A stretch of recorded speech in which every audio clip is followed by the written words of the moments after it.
Butler with me right here. Hi, Karla. Hi, Jenny. Karla and I have done some bits and pieces together, and I just love Karla's story.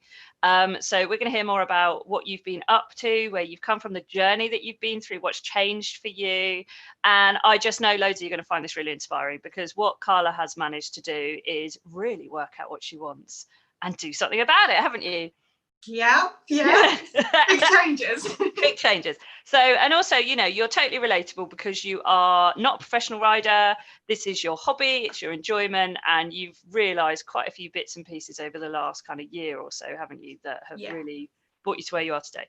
So tell us, Karla, a little bit about you. And I know you're still called Karla Butler Dressage, but we'll get on to how that's all a little bit different going forwards now. So tell us a bit about you, Karla.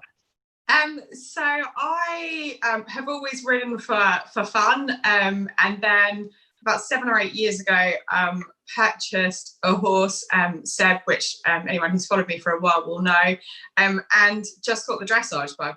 So we went from prelim to medium and was schooling advanced medium when unfortunately he had injuries and other issues going on, and sadly couldn't be retired and was put to sleep. And I had that bug and I wanted to keep the journey going. So after a few months of looking, I purchased Hugo, who was schooling PSG, competing medium, advanced medium, and I had hoped to continue my journey in dressage. We had a really fab, I'd say, first 3-4 months. We were hacking, schooling, training, competing, and just slowly the wheels started to fall off. He started bolting, rearing at our first competition. I fell off before we went down the centre line.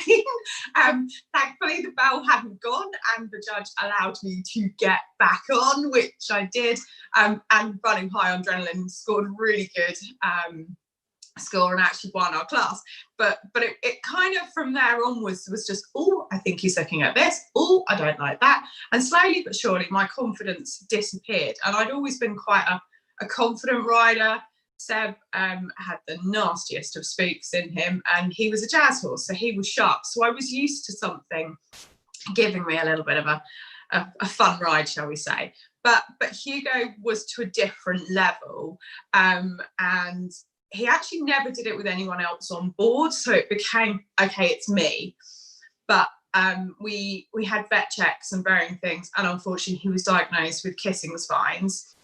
He had 5 processes touching, and that was the root of the bolting, the rearing, and the nasty behaviour that he was displaying. So he had spinal surgery at my vet's in Warnham, and we started then a huge 12-week rehab program, which started literally the day he came home. He walked for, I think it was about 10 minutes twice a day, and I will honestly tell you, I was terrified of him. I was convinced he was going to beggar off, that he was never going to stay with me. I had my hat on, I had a lunge line on, I had his bridle on, and I had all the doors to the indoor school shut, and I was just praying to God we made it round.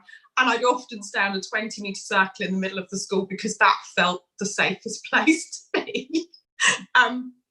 Logic, cracking. So from there we progressed, and each week there was something new to add. He had to be lunge, then it was building in trot. He was obviously not allowed a roller or any side reins on because of the surgery, so we were basically asking a horse to just nicely trot round, having been inside and still on box rest. And my trainer literally asked him to trot, and I think all hell broke loose. He literally was like, whoa, I feel better. And eventually, slowly but surely, we got that. And I remember the first day I took over the lunging, I stood in the middle with my trainer next to me saying, I can't do this. I really can't do this. And I couldn't put into words why I couldn't do it. I could barely speak. My mouth had dried up. My hands were shaking. And I was sort of, please just go round in a nice circle. Please let me survive. But slowly but surely, that got better. And on the ground, I became more confident. But then it came to getting on after, I think, nearly 16 weeks, I got back on. And that's when I made contact with yourself. And it was hard. Everything, every slight movement, everything he did, I was convinced would lead to bolting, rearing, something disastrous. I listened to noises that I'd never listened to before. I think the wind, I think we went through a load of awful weather and storms. And I was like, I'm not riding in this and I don't like that. I've ridden in all weathers, but suddenly everything was a problem. So that led me to having my coaching sessions, and we've worked through lots of those bits and pieces. And actually it did get better. But what I came to realise was that having Hugo and that journey and knowing of what he was capable of competing wise, I put a lot of pressure on myself to be back out competing. You know, you get the questions, so what's your first competition going to be? Are you going to do this? What are you going to do? And all of a sudden it started creeping back in. The nerves got there. Do I want to compete? What do I want to do? So we carried on training throughout the remainder of the year. And then sort of November, December time last year, his behaviour took a bit of a nosedive again. He wasn't entirely happy in his stable. His ridden work started getting a bit more spooky and a bit more just not quite himself. So vet back out, nothing wrong with his back this time, but there'd always been a fear that there was something else potentially that could come up as a result of his kissing spines. And unfortunately, his suspensories were not great. So unfortunately for him, and I think it was the kindest thing, he was put to sleep in January. And at the time, it was heartbreaking, and I just didn't know what I wanted to do, but I'd always loved dressage. So I sort of carried on with that journey. And purchased another horse who's ex-show jumper, and I loved riding him, and I love the bones of him. But actually, it wasn't for me. I realised with a big competition horse comes 6 days a week riding, training, competing, not being at home with my family, and just that constant pressure of aiming for something, whether that's regionals, whether that's building points, whatever it is, there's always something to go for. And then lockdown happened, and I didn't ride as much. And then because of the yard environment, I didn't ride. But then I also rode my mum's cob, who is based on a yard, sort of DIY, so there wasn't many people, so it felt safe to go there during lockdown. And I realised I missed the hacking. The no pressure, just doing nothing, I guess doing something, but felt like nothing to me. There was no pressure. I could do whatever I wanted. So I made a decision that I think shocked my husband and most of my friends, which was that DiCaprio was fab, but he's up for sale. And I purchased Dory about 4 weeks ago. She's never done a dressage test in her life, I don't think. And actually that doesn't bother me. I am loving just hacking, the occasional schooling session. And it means now I've got Dory and Billy in the same place. So I can take either horse to clinics, or if I want to compete, I can. But the aim now is fun. No more pressure, no more training. If I want to be at home at the weekend with my husband, then I can be. It's not going to matter if either of them aren't ridden for a week. I can still get back on and expect them to be sane and sensible and not like dread it. Or if I do go away, I'm not paying for somebody to ride my horse, which you need to do with those competition horses. So it's kind of given me a whole new perspective on life. And yeah, new direction. So Karla Butler Dressage, maybe not so much dressage going forwards. Wow. Okay. So that was a whistle stop of an incredible year, longer than a year, really, isn't it? And I think probably a lot of people can relate to that journey. They'll be at different points on that, especially the pro-am. So the people who are professional in a non-horsey sense, and amateur riders who want to do really well and are out competing against the professionals, but it's not their job. And so, and you were at that point, weren't you? You know, you were driving up the levels, you were competing against these guys. Okay, maybe not at the upper echelons, but you were out there against them and their younger ones or their newbies, what have you. Tell us then about, so we're going to go through this journey in stages. I think we're going to break each bit down for people so they can kind of find out where they're at and things and learn from you. When you were at that point, when it was all about competing, training, competing, qualification, regional, national, whatever, go, pet plans, all these different things. So train, compete, qualify, next thing, championship, next. Tell us what that was about for you at that time when you had Hugo. I guess for me, it'd probably take it back a step further. When I had Seb, I went out with no expectations and then did really well. Always came home top 3 placings, and it was a buzz. It felt good. So then you push yourself, you train a bit harder, then your aims change. So starting out at prelim with Seb, and then that went really well. So then I thought, I'll give novice a go, and then that went quite well, and so it carried on. And the buzz of competing and training and everything that came with it, what to aim for, and it became sort of just this, big to-do list of things. I'll get here, I'll do this, and I loved it at the time. I there's no doubt about it. I absolutely loved it. I'm really organised and like out the door, do this, do that, back in the door, cook dinner, try and be a wife, do everything else you're supposed to. And it was an absolute thrill. That's the only thing I can say. And that continued with Hugo. The aim was to qualify for the regionals and get there. And then suddenly, when you're rehabbing a horse, those aims are not there. And you've got all this time, I found, on my hands. Yes, rehab took absolutely everything out of me planning to the nth what we were going to do every day. But yeah, no real buzz came then. So I guess slowly then, or maybe I didn't realise it, I was reevaluating then what I wanted to do going forwards. Changed slightly there, I think. Okay, so this buzz that you were getting from the competition bit with Seb, there's a lot of people out there right now getting that buzz, and that's great because you're motivated to do it, you want to do it, you put your time, money, energy, you put everything into it, don't you? When you're competing and going up through the levels and things, you can't just pick them up and put them down or do any of that. You've got to be on it, haven't you? If you want to do well, if that's not. So what were the kind of goals that you had at that point? What were the type of things that you really focused on and putting your energy into?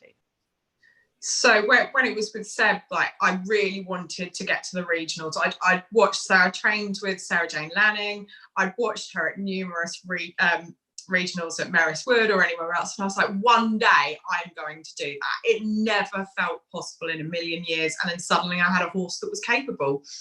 We qualified for the regionals elementary at Hickstead. And that was the dream. I'd done it. I got there. And it was a disaster, and Seb hated every flower, border, you name it. And yeah, I think we came second to last, but you know what? It didn't matter, and I really wasn't fussed. My aim of that day was to go. I'd always wanted to do it, wanted a nice picture, and if I got a placing, geez, I'd have been over the moon, but it didn't happen. So, and from there onwards, it's like, I want to do that again. I want to get qualified for the winters, and then I want to do this and that and the other. And Hugo, after Seb, gave me that glimpse that it was possible. So yeah, it's just a buzz, isn't it, of competing for me, or it was at that time. Okay, so at that point then the focus was very much on qualification, results. I mean, okay, although you said the result didn't matter at the regionals, the goal for the regionals element was regionals, wasn't it? It wasn't the placing there. But to get to that point, it was very much about percentages, points, qualification, things like that. And so you had to be really kind of prepped and planned to do everything you could within your control to get that stuff. And then when it didn't happen, when things were outside of your control, what was different for you? It was suddenly, why was I doing it? Yes, there's only so much you can control with horses, isn't there? You've got to hope that they go in and perform the best of their day, which of course, inevitably, it seems for me that it just doesn't happen. They go better at home. I'm no Charlotte. But I think slowly when you realise that it doesn't quite work out, there was this part of me, is it really worth it? I do differently. And actually, did I want to do things differently? And where my confidence was at that time with my riding, I didn't need it. I didn't need to be out doing crazy things that, well, they felt crazy at that time, like going to venues that I didn't know, would my horse behave suddenly? No, thank you. Slowly it sort of stepped back from it. Okay, and so some people might say, oh, that was just a knock in confidence, like, you know, you could have gotten over that, you could have got more confident with it, you could have gone back. What was it? Because we were working together at this point, wasn't it? So yeah. What was it that meant that that wasn't the case actually for you? It wasn't just about confidence, it was about something deeper than that. That's a good question. I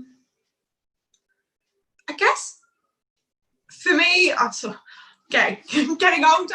No, you know, I'm in my late 30s now. There was suddenly, I've got nephew who's little, I've got family, and actually, like, I work full time. Well, I say full time. I work 4 days a week. Fridays have always been a non-working day because that's training, competing, that's going out. I leave the door at like 8 o'clock in the morning or before, and I walk back at God knows what time of an evening. And then Saturday, Sundays competing and everything else. And suddenly, did I want to be out 3 days on my days off where people said, shall we do this? Shall we do that? And I was like, no, sorry, I can't. I'm training, I'm competing, I'm doing this. Suddenly realised there was perhaps a little bit more to life than horses.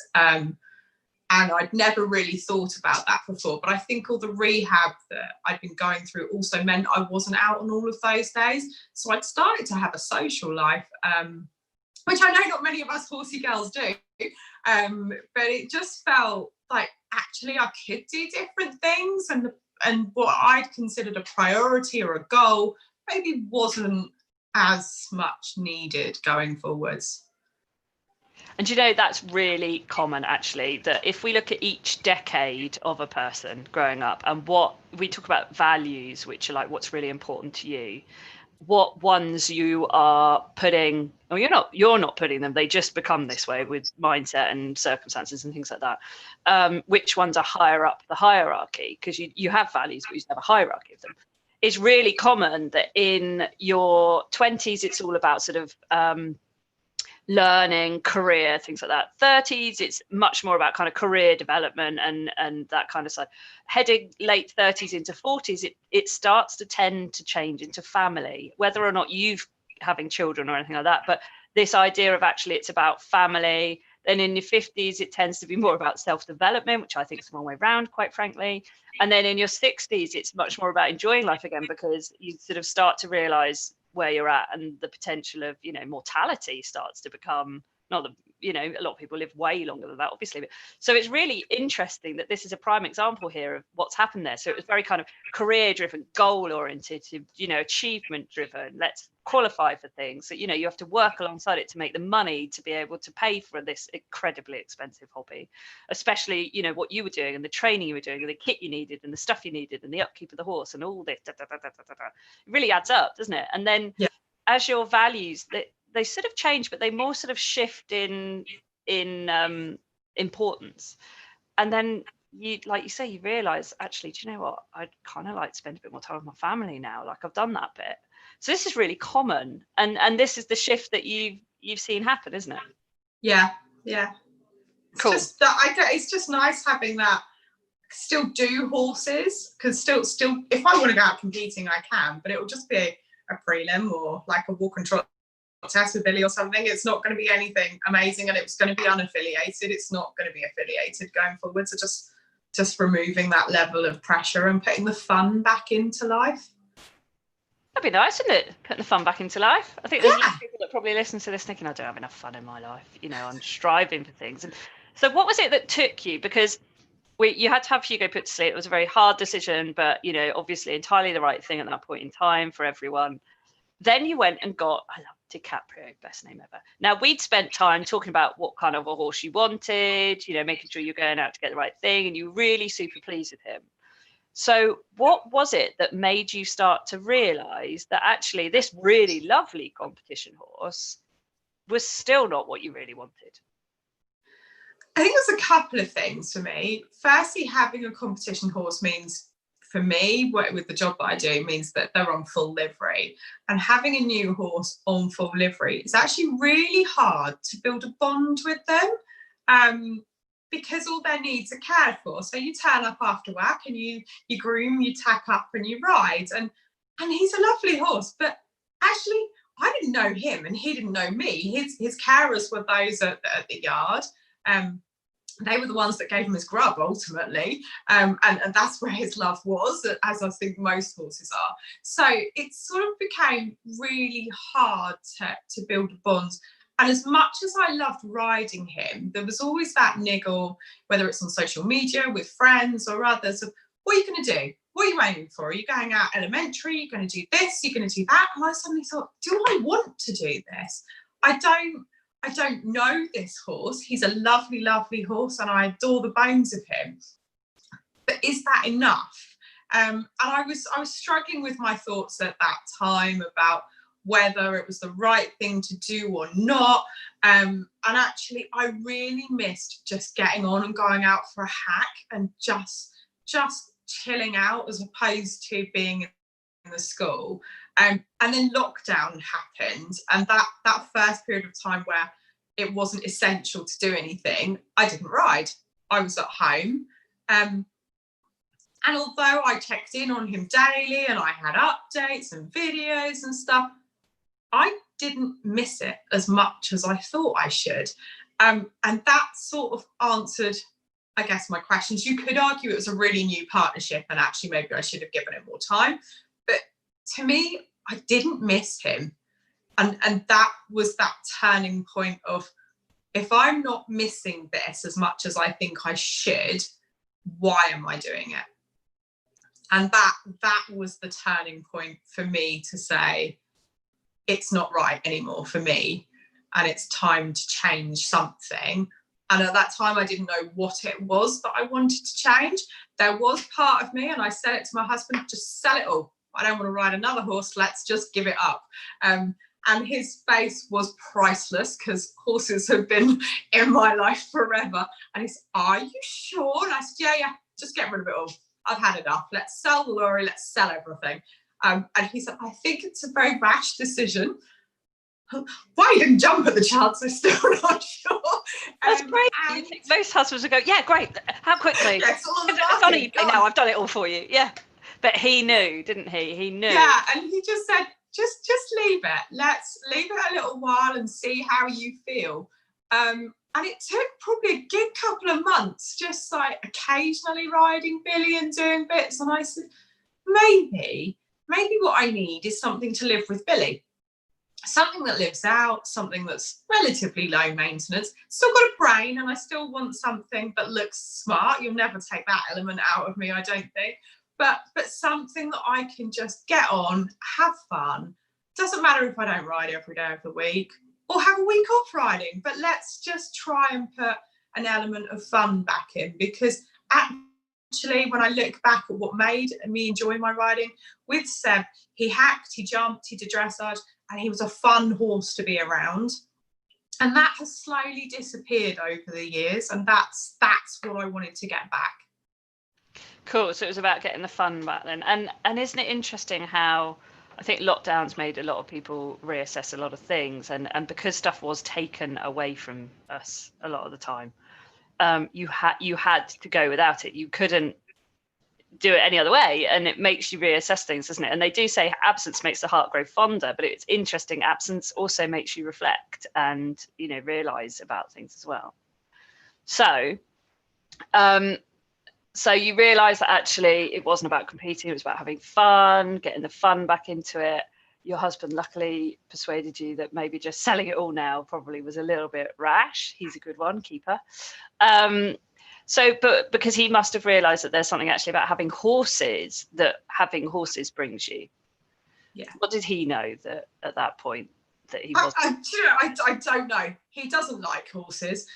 He looks after my lorry because he's a mechanic. That's about the only thing he does do. He only ever turned up at a show if it was like a serious one. So he appeared at the regionals, but I think mainly for the burger tent as opposed to watching me. Mine does that. He knows all the venues by the food. Yes.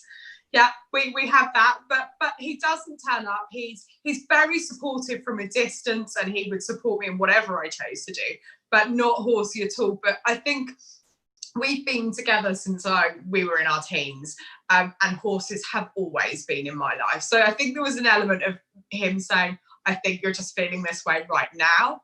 Let's just leave it. And thank God he encouraged me to just not do anything rash. So yeah, I don't know quite what he saw or what he felt, but certainly he said, just give it some time, think it through before you make a rash decision. And thank God he did say that. And that's why it's always good to have a sounding board, isn't it? Yeah. Okay, and one of the things that I'm intrigued by is how, and I know a lot of people would want to know this as well, how is it then that you have transitioned from the dressage that you were doing, competing, so kind of like with that real kind of mindset of compete, like seriously, I suppose is the word really for it. You will have had to have overcome people's opinions, thoughts, the things they will have said to you, overcoming what will people think of me, because this is almost a change of identity, really, isn't it? This has gone from Karla Butler Dressage, quite literally, to Karla Butler having fun, which isn't an identity thing so much anymore, is it? So tell us a little bit of this, because I think there are a lot of people out there that are stuck on the treadmill of compete, train, qualify, that kind of thing, that would love to get off it, but don't feel they can because of other people. It's interesting because I think that lockdown period allowed me that time to just pull away from stuff and really think it through. And then when I made my decision, I said to a few friends, this isn't going to go down well. There's going to be comments online. And they said, why do you care?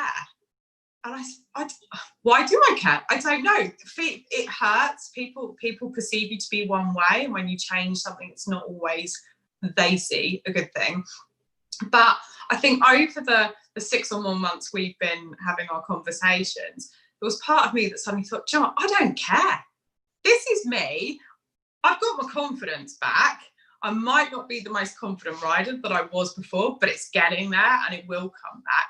Ultimately, I've got to do what makes me happy. I think we're all in a similar situation of working at home and our normal routines just don't exist. And I couldn't continue with this trying to do stuff when my heart wasn't in it. As you say, they're expensive creatures, the training and everything that goes with it. And if you're not enjoying it, why not just get off? So that's kind of what I did. I got off the dreadful cycle that I got myself on. I spoke with quite a few friends about what did I really want, what kind of horse did I want. And there's always that element, you look through the ads and you're like, oh, that's nice, and oh, that's nice, but it's because they were quality, but they were then going to need a nice yard to keep them at, and did I really want to be going down that route? So it's been tough, and there's been a few comments and whatever online, but do you know what? I don't care. Sorry. That's amazing. And so what is it that means that you don't care? What is it that you mean you've gone, I'm doing this for me? Because, I'm a massive advocate, and I always say to people are going to like you whether you're doing something that they like, and they're going to like you if you're doing something. People are going to, let's get this right. People aren't going to like you if you're doing well, and they aren't going to like you if you're not. Like, unfortunately, people aren't going to like you. So just do what you want to do, and at least enjoy what you want to do, because you're going to get people that don't like you anyway. Like, that's life, right? You like variety is the spice of life, which means that not everyone's going to be your people. Now, but that doesn't click a lot of the time. People are still like, oh yeah, but I'm worried about what other people think, or what they're going to say, or repercussions, or sponsors, or I'm an ambassador, or I'll let people down, or I'm worried I'll get bullied, or any of that kind of stuff. Now, I know obviously you didn't get any of that stuff, obviously, but there was the potential of it, wasn't it? The potential was there. How is it that you actually got, the brave pants on and went, I'm doing this for me? What drove that? I honestly couldn't tell you. I remember the day I put a post on my social media and said it was the end of the journey with DiCaprio, and I know it was only like weeks or months into my being with him, and I remember posting that thinking, this is going to go so wrong, so many people are going to have comments of you've given up, what's wrong with you. And do you know what, I was inundated with messages and comments of people saying, oh my god, I feel the same. Oh my god, I can't believe you said it out loud. It's no shame. I've been feeling like this for ages. I love that. And I just thought, hang on a second, I'm the one that's been doing this and keeping going because I thought that's how everyone else meant you're supposed to do life. And actually, the post was huge. The comments were huge, and people felt like I did. And suddenly, life felt better. And it was just that one turning point, that one post where I thought, do you know what? If there's so many people that feel like this, it's got to stop. And I'm stopping my journey of feeling like that. That's amazing. I love that. And that's why I wanted you to come on, because it's exactly that. It's sometimes it's that thing you put out there that you're like, oh, I don't know, I'm ready for the flack, I'm waiting for this. But you have no idea that actually there are always people feeling the same, always. And when they go, oh, that's how I feel, I'm normal too. Like, it's not just me. I don't know how many people come to me and think it's just them. And it's like, look, if it was just you, I wouldn't have a 6-figure business, would I? If it was just you, it wouldn't be happening, would it? So, and so that's amazing that you put it out there and people went, I feel like that too. And that's why I wanted you to come on, because it's really inspirational for people to go, I feel like that. Look what she's managed to do. I want to do that too. How do I do it? So what advice would you give to the people that have said that? They've said, that's how I feel. I want to get, hello, stop the world, please. I'd like to get off this treadmill. I'd like to get off the train, compete. Fine if you're enjoying it. It's absolutely fine. There's nothing wrong with it. But if you're getting that sense of it's not right for me, or it's not really coming together, or you're kind of knackered, or you just kind of think, hang on a minute, I'm putting everything in and not getting what I want out and stuff like that, what would you say? I think for me, it's follow your heart. And there was a couple of people that have kept in contact with me, and they've messaged me privately, and sort of we spoke about it, and they're just like, you know what, I think I've got the wrong horse. I think I'm doing this. And I was like, change something. If you are not happy, change something. Even if it's something tiny, change it. If you've got the wrong horse, I know it's a hard thing, but change it. If something isn't right in life, please change it, because I have changed things, and that's what's made me happier, more confident, and I feel like this huge weight has gone from my shoulders. The pressure that I had unknowingly put myself under is gone. There is no pressure. I'm not aiming for anything at all. There are no competitions in the horizons at all. There's a couple of training sessions, but they're going to be as and when I want to do them now, not religiously every week. So yeah, just if something's not right, have a look, think about it, and change something, even if it's tiny, but start that journey of change. I love that. Even if it's tiny, start the journey of change. That's lovely. That's going to be a little quote that we get here. Change something. Yeah, because it is the sum of the little things that make up the big, isn't it? So change one thing, and then when you've done that and you've gone, oh, that felt good, you'll want to do a bit more, and then a bit more. And and it's so often that people come to me and we realize that actually they're in the wrong partnership with their horse. For whatever reason it is, they're in the wrong partnership. And for some people are actually happier to change boyfriends than they are horses. I don't know why, but there we go. And I think there's a perception that people think you've done something wrong, or you worry about what people are going to say if you change your horse, or you sell a horse, or you make a decision. I think, like as you say, changing a boyfriend's a lot easier somehow. You just out with the old and in with the new. But it kind of, not saying that horses are like that, but if something's not right, you spend a lot of time with them. If it's not right, change it. Like, don't stick with it for the sake of it.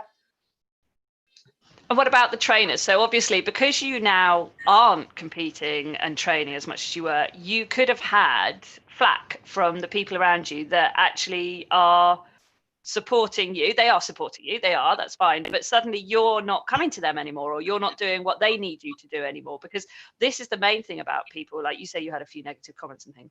It's because when you change something, especially if it's something big, other people have got to stop and look and realize in themselves that that's possible, and that might rattle them. They may not like that because they don't want to see that going on. So what would you say about, having to let people down, or not train with someone, or not do something, or change something, or move yards or anything like that? Because we're all so worried about letting people down, or, causing them an issue and things like that. We're deeply unhappy in ourselves because we're trying to make everyone else okay. What would you say about that? Because you've had to do all of that as well. I think it's just about being honest with people. So I've spoken to people and said, it's not working for me. I think I just need some time. Originally, because obviously I didn't, DiCaprio sales livery and everything else, I didn't have a horse. So it was just about, I'm taking some time out. I don't know what I want, but I do know that I'm loving this element of my riding, which at the time was the hacking and the lack of pressure. So actually, I'm really sorry, but that's a route I'm going to explore. And I've just been really honest with people about how I feel and the way it is.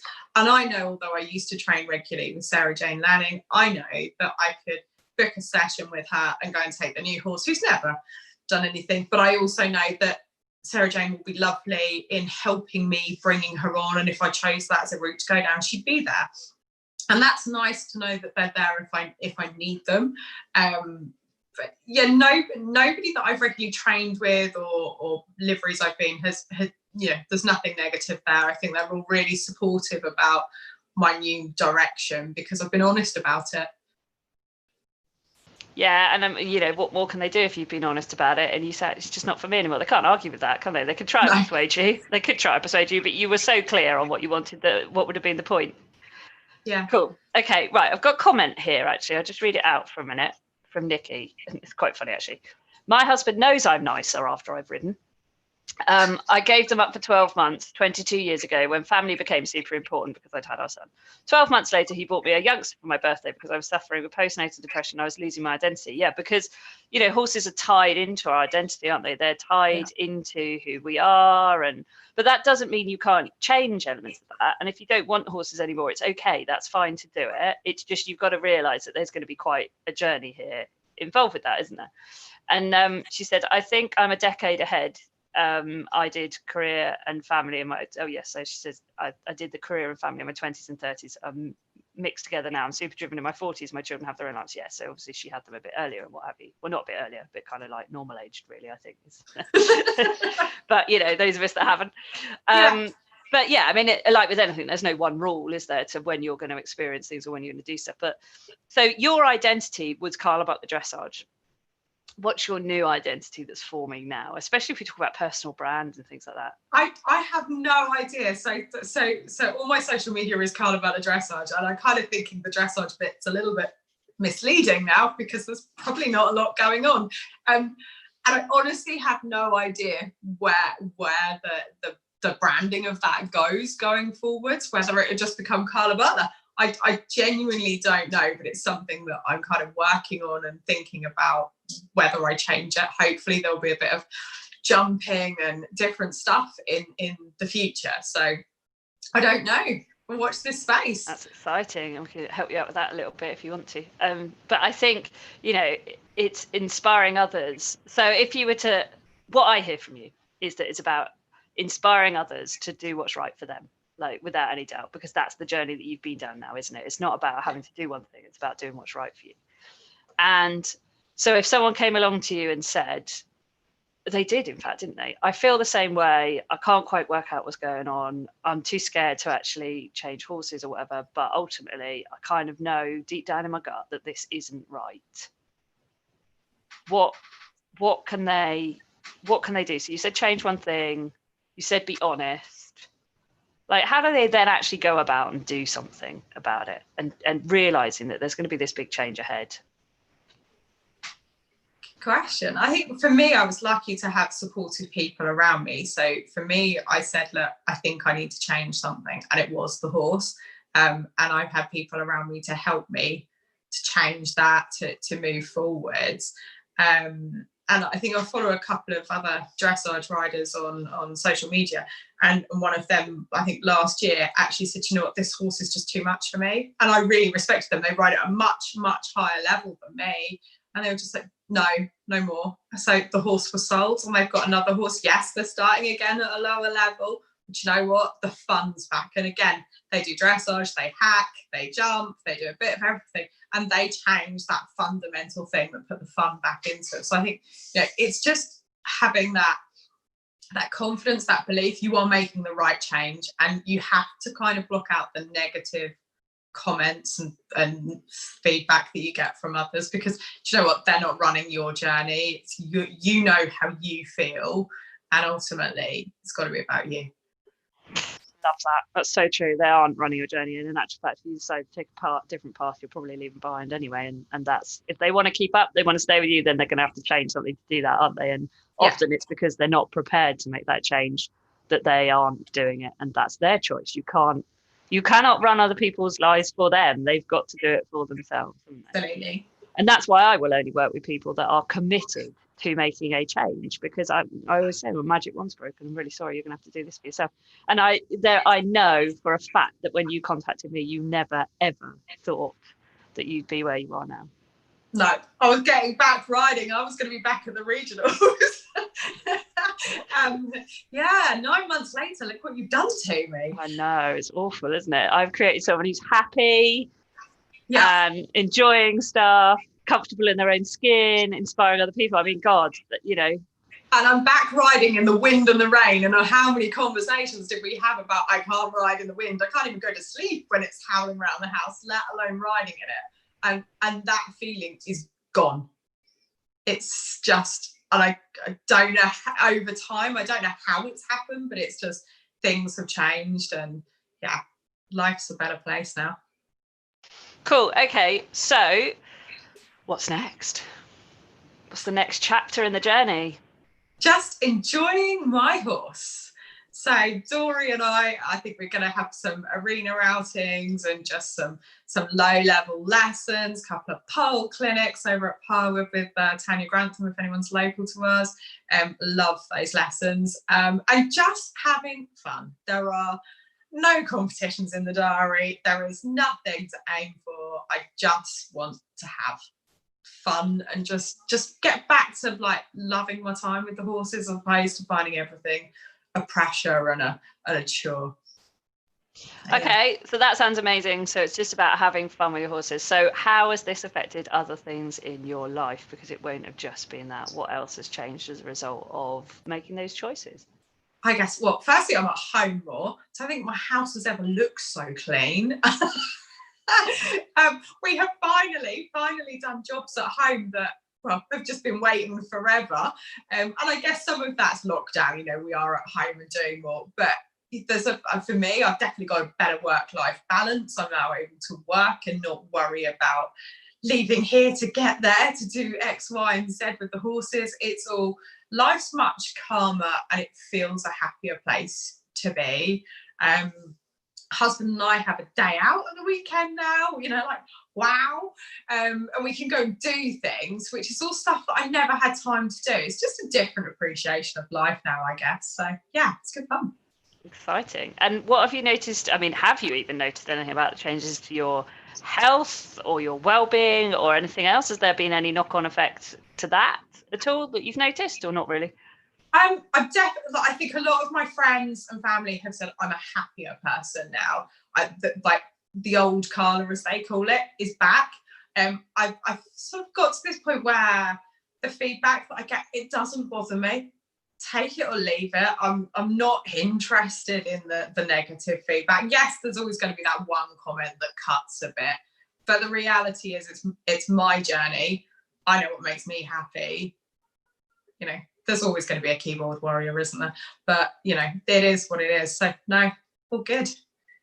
Amazing. Cool. Well, thank you so much. Nikki said, yes, she does that. I think that was in relation to, if you start coaching with her, you don't know where you're going to end up. But, you know, the thing is, it's driven by you, isn't it? I haven't made you do anything at all. In fact, I've been as surprised as other people when you've selling my horse. it's your fault I've ended up with a grey mare. Yeah, sorry. You're visualize your new horse. Do not make a list. Visualize the feeling. What are you going to be doing? This, that, and the other. And then I sit on this horse that I think is on my list. So it's a bay, it's a gelding, it's this, it's the other. It didn't feel great. And then I sit on poor Dory, going, I don't know why we're doing this. This is never what I want. And I go on board and it's like, this is exactly what I want. This is what Jenny was talking about. Thanks a bunch, because everyone's gone, a mare? A grey? Yeah, so that's your fault entirely. I'm sorry, but you know I love a grey. So. Yeah. So just quickly, actually, just tell us a little bit about that process that you went through, because I was very surprised when you said I'm selling DiCaprio, and then when we discussed it, it made complete sense. And then I said, right, well, let's use this as part of the process. Let's think about what you want. And of course, you did the normal thing. I wanted this size, this height, this kind of age, doing these sorts of things, not a grey. I mean, that's what I said as well. So obviously I've got one. But actually I said, no, that's not how you work out how to have a new horse. So just tell us a little bit about that process and what changed and meant that you've actually got the right horse for you now. It was a really interesting conversation we had that morning, and I can remember it because I said, well, there'll need to be at least 16 hands, if not slightly bigger. I've always had anything up to 17 too, so it's got to be a big horse. Ideally, it's going to be a bay because I'd love another bay or a chestnut. Definitely no greys. I'm not into cleaning. Ideally, I'd like a gelding because I haven't actually had many mares. I just prefer a gelding. Seems to work better for me. And I'd like to be able to hack, to jump, to do this, that, and the other. And we spoke about it. And you said, well, just close your eyes and just imagine the feeling and what kind of build is the horse, and thinking about it differently. And that kind of got me thinking. And then I went and rode a couple of my list of what I wanted. And they were nice, but that feeling wasn't there from the visualization exercise we'd done. And then when I saw Dory's advert, I was like, she looks nice. I like her face. She was only 15 too. She was grey. She was a mare. There was a lot not right about, but she was local, and I kind of knew the people. So I said, let's go and have a look.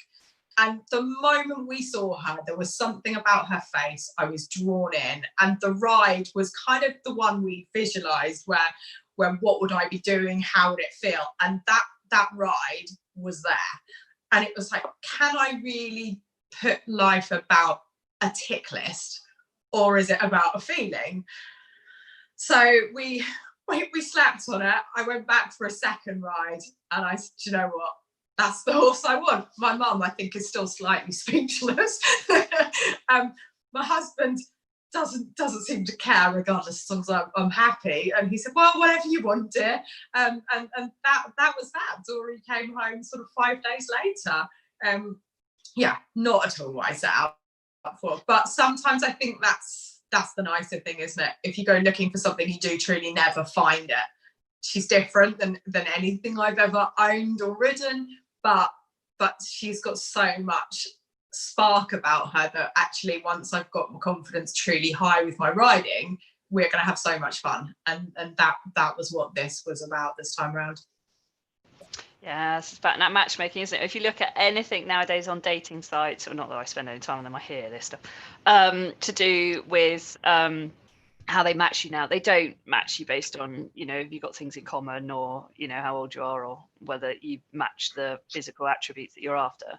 They match now on values. They match on psychological elements. They match on that kind of like, will you click?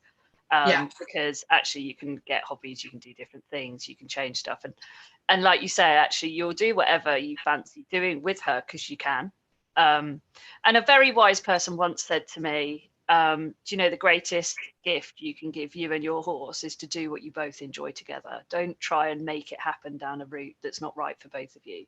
And if that means you've got to change something, you might need to think about whether that's the right horse for you. If they don't want to be doing what you are, is that really fair? And it's the same, isn't it? We wouldn't be in a relationship saying, well, I'm going to make them move to Australia, and they're absolutely vehement they don't want to, because they just, well, they might do it, but they'd be very unhappy. And it's very similar, isn't it?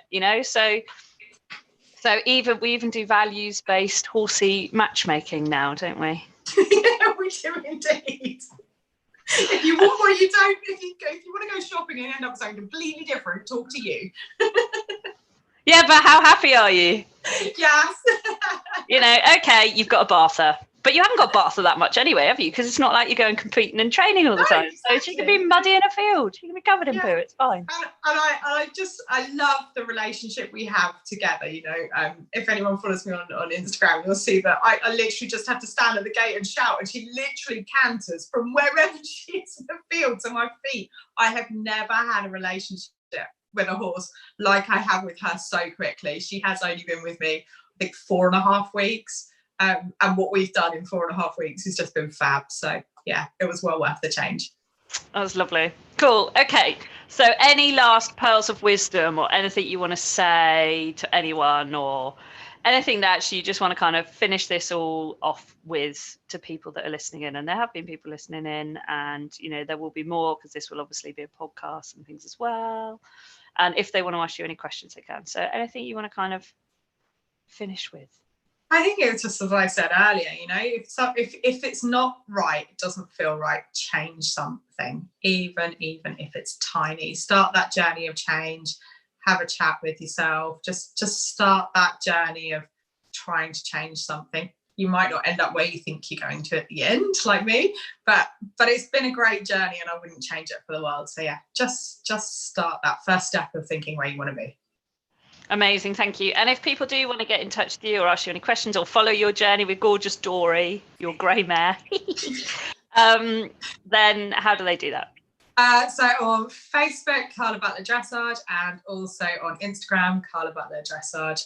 There might be a slight name change in the coming months if I can work out what I want to be. But yeah, follow our journey, and do get in touch if anyone's got any questions. Awesome. Thank you so much, Karla. And we look forward to seeing the rest of your journey. No worries. Thank you. Bye.